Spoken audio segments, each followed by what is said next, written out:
Hi guys, my name is Kaloian and today I'm going to introduce you to a series of videos called Global Affairs. They're all produced by NSL English and we're going to start with the first one.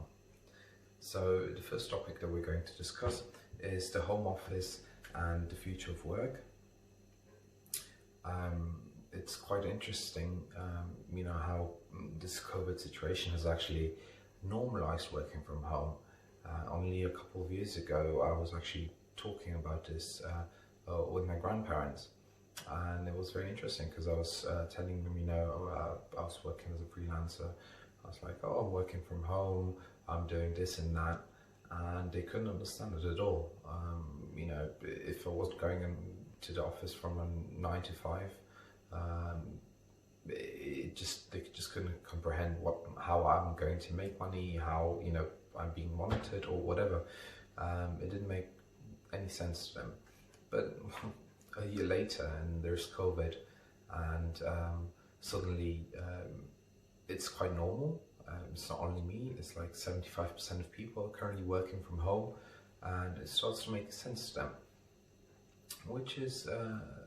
It's really interesting how things have changed in the last couple of months. Whether this is the future, it could be debatable.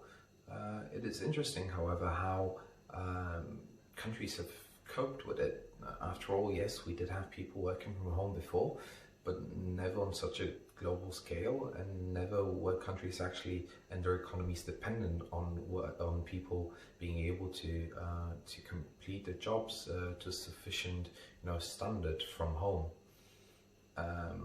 It is also interesting how being isolated is going to affect our psyche. After all, before only a couple of months ago, being isolated was a form of punishment. When you go to prison, it was never that we would voluntarily isolate ourselves. And after all, we're social animals. We need to communicate. We need to have some kind of presence around us to feel normal. And I think this might be one of the biggest issues currently with the current system that we're having. That we don't really have the social interactions. Yes, we can communicate online, but it's not really the same thing. And there's also the topic of how efficient are we actually at working from home?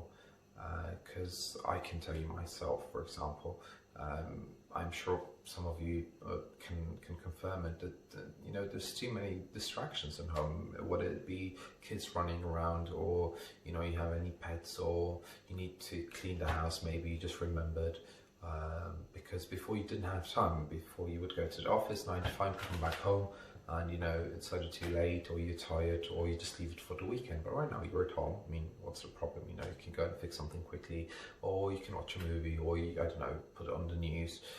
So there's a lot of things that you can do, and I think it's quite distracting. And honestly, I think our working culture might suffer from it.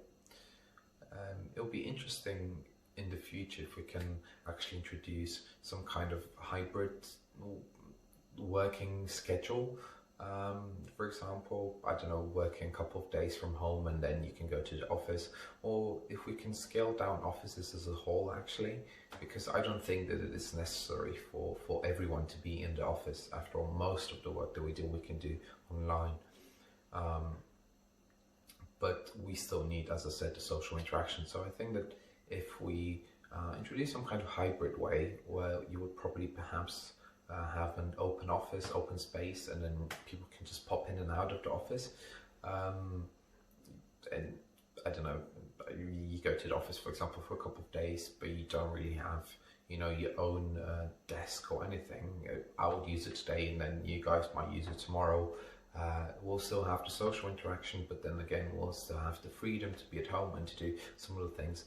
And I think this will be the perfect balance, hopefully in the future.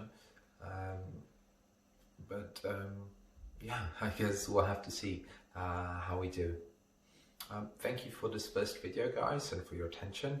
And remember, never stop learning.